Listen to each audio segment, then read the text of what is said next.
Hey, it's September 17th. Welcome on in to Daily Cards Live here on ClaibsOnline.com, presented by Mungenast, St. Louis Acura, and Royal Banks of Missouri. And Rammer, well, this week also sponsored by Mungenast Alton Toyota, because I'm coming to you from Rapid City, South Dakota today, as the final few days of my week-long road trip are starting to wind down.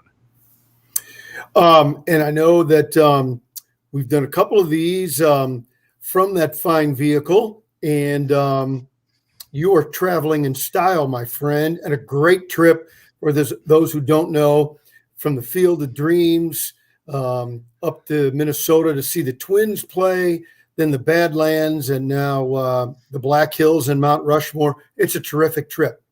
Yeah, followed up with Omaha, Nebraska tomorrow, and Kansas City on Sunday. So a very busy still final 3 days on the road in the beautiful 2021 Toyota Sienna that I got from the friends at Nice. Mungenast Alton Toyota. But Rammer, I am here. The Padres are back there in St. Louis for the start of a 3-game series that I think has, as we looked at that about a month ago on the schedule, you kind of looked at it and you thought, okay, you know what? Maybe if they sweep them, they get back into the race.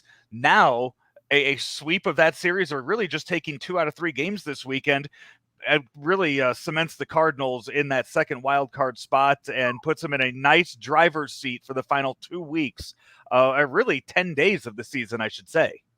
Well, I'm willing, you know me, I'm a little more of a nervous Nelly than you. And I think if you're fortunate enough to get 2 out of 3 from the Padres, it's better than only getting 1 by a lot. I think the only outcome from this series that would be devastating to one of the clubs is if the Cardinals swept the Padres. I think all the other outcomes, it just means there's work to do.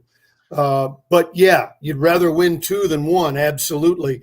My concern is, though, that after a month, I'd have to go back and look, maybe 6 weeks of the Padres sort of being in an offensive doldrum. They hammered the Giants their last 2 games, and they looked like the old Padres suddenly. I mean, all of a sudden they exploded on the Giants. And I didn't want to see a confident Padres lineup coming into Busch Stadium. Well, it's going to come down to what happens in the game on tonight and then the game on Sunday, because tomorrow, Rammer, Adam Wainwright is on the mound with the 2011 team back at Busch Stadium celebrating the 10-year anniversary of the Cardinals' last World Series victory. So Adam Wainwright might throw a no-hitter tomorrow, but it's definitely going to go 9 innings, maybe 1 run. I think allowing 1 run is less likely than him throwing a no-hitter tomorrow. So that's kind of where I go with my odds on that. I'm not allowed to bet on things in the state of South Dakota. Otherwise, I would, because Adam Wainwright's going to be in Adam Wainwright form tomorrow in that game. So I think we really just need to focus on Friday and Sunday. If there's ever a guy that is worthy of baking cookies and knitting sweaters for, it's Adam Wainwright. So I will not chastise you for your ludicrous fandom. If anybody has earned that, it is the great Adam Wainwright.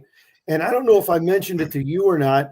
You know, I've been going through, and the way this season's gone, I think I got to put Adam in my all-time 5-man starting rotation for the Cardinals.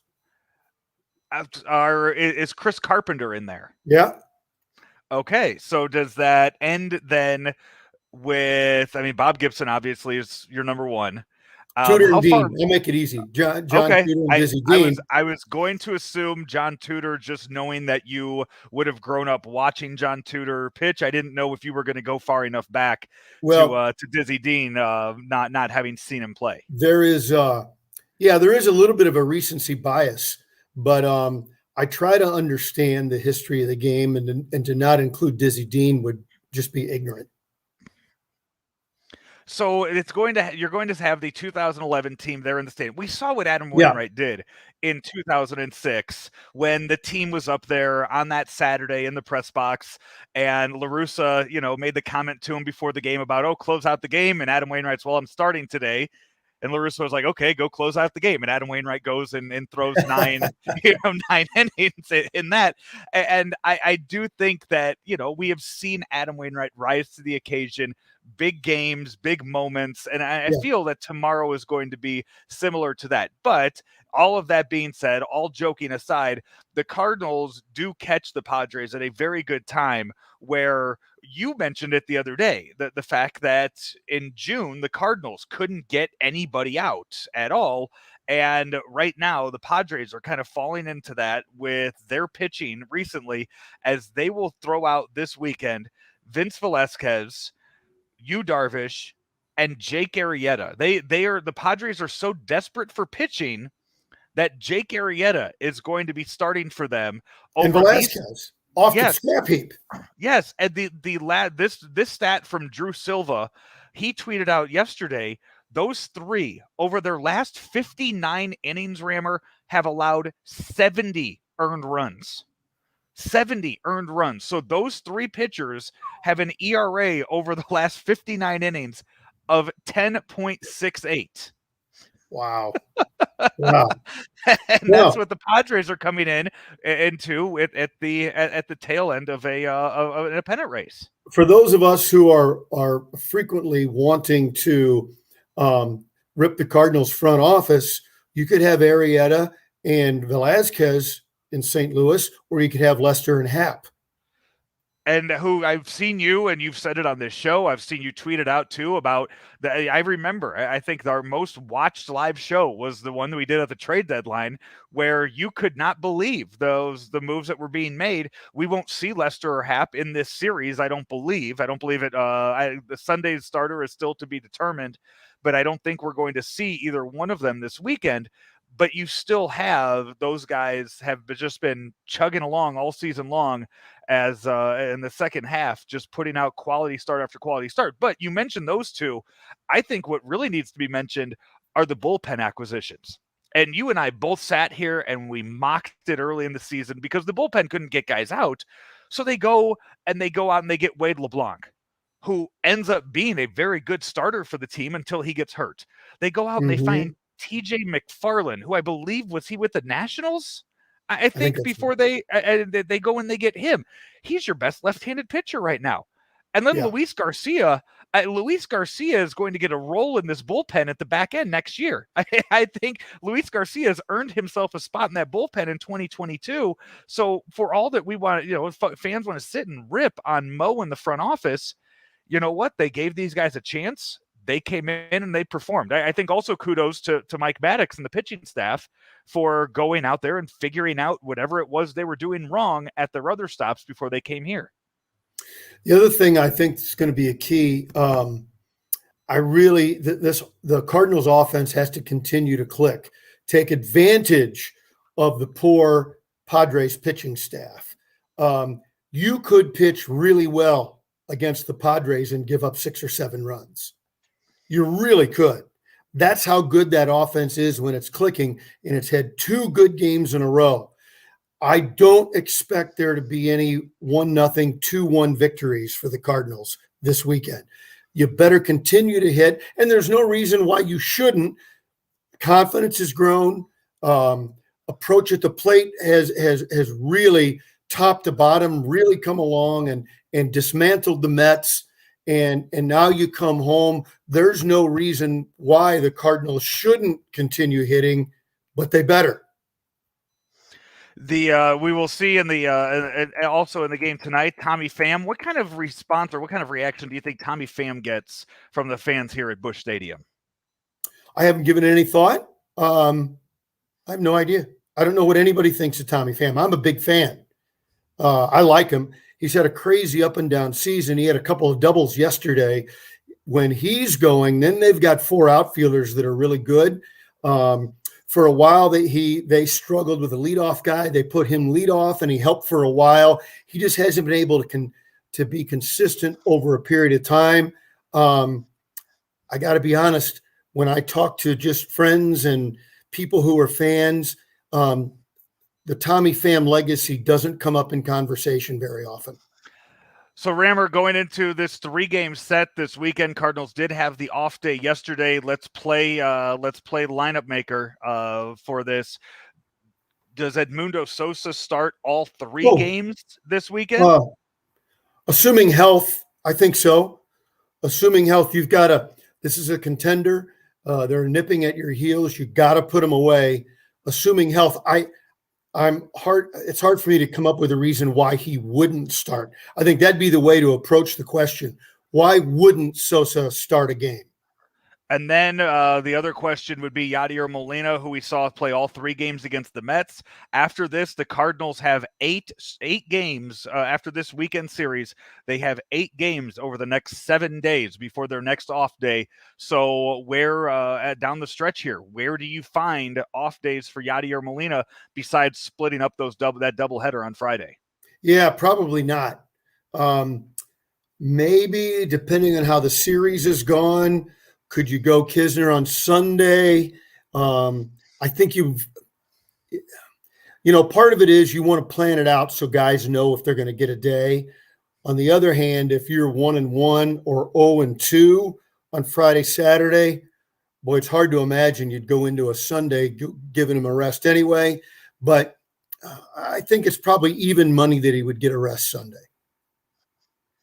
All right, Rammer, when you and I talk on Monday, hopefully we are still talking about the Cardinals being in front of the wild card race in that second spot there, as they start a 3-game series tonight against the Padres, 3 games this weekend.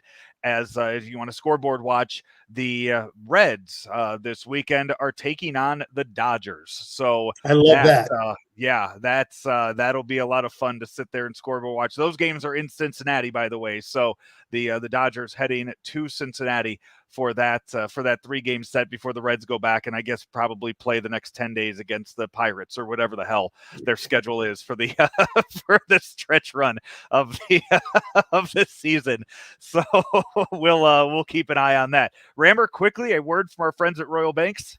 Royal Banks, always there for you to help you achieve your financial goals, no matter what they may be. Maybe you're just looking for a new checking account that makes a little money for you. Maybe you need a new mortgage. You want to pre-qualify. Maybe it's a home equity credit line.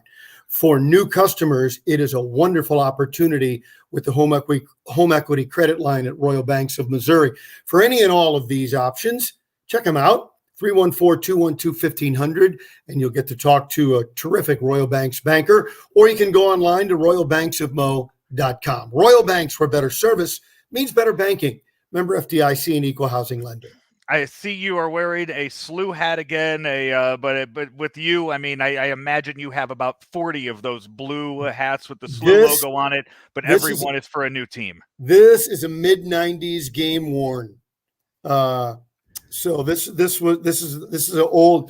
a classic. No other logos. It's I don't think it's even a new era. This is an oldie but a goodie. This is like one of the first ones I ever got. So this is a classic. Mine this week, I don't think I've worn this one yet. It is my Team Rivs hat, my running hat. This is but the logo of Tommy Rivs Puzey, P-U-Z-E-Y. He's an ultra runner, Olympian. But last year he was running somewhere in the Grand Canyon, and it was being filmed when he suddenly started coughing up blood and started to get sick and realized that he had COVID, which exposed the fact that he also had lymphoma, and he was in a coma for was well over 100 days. And pulled out of it. And this was one of the as they were doing fundraising and stuff like that. I needed a nice running hat, so I got it. I don't think I've shown this one yet. I don't think you have. Since I have both runs this weekend. Story. Yeah, I will. I'll wear it at least tomorrow. I don't know what I'm doing on Sunday, if I'm going braids or headband or what I plan to do for that. Are you running Mount Rushmore tomorrow? Running Mount Rushmore tomorrow. Running Omaha, Nebraska on Sunday. Back-to-back days. Back-to-back days. This is my final push before I taper off for the Chicago Marathon. Yeah, I can't recommend it. I think it's a bad schedule. The finishing, I have no doubt I will do. It's going to be about timing, and it's also going to be about the 6-hour car ride tomorrow. That'll I can't be a real imagine you'd challenge. cramp up and scream and yell. That could never happen, I guess. I got a massage gun that'll be using a lot. Good. Yeah, Good. I got Good. one of those babies. So Rammer, we will talk again on Monday, hopefully about a nice Cardinals weekend victory over the San Diego Padres. Good luck. Good luck to the Cardinals. I'll see Cardinal fans. I'll be at the game tonight. And good luck to you, Joe. Hopefully a healthy and happy Joe Roderick on Monday.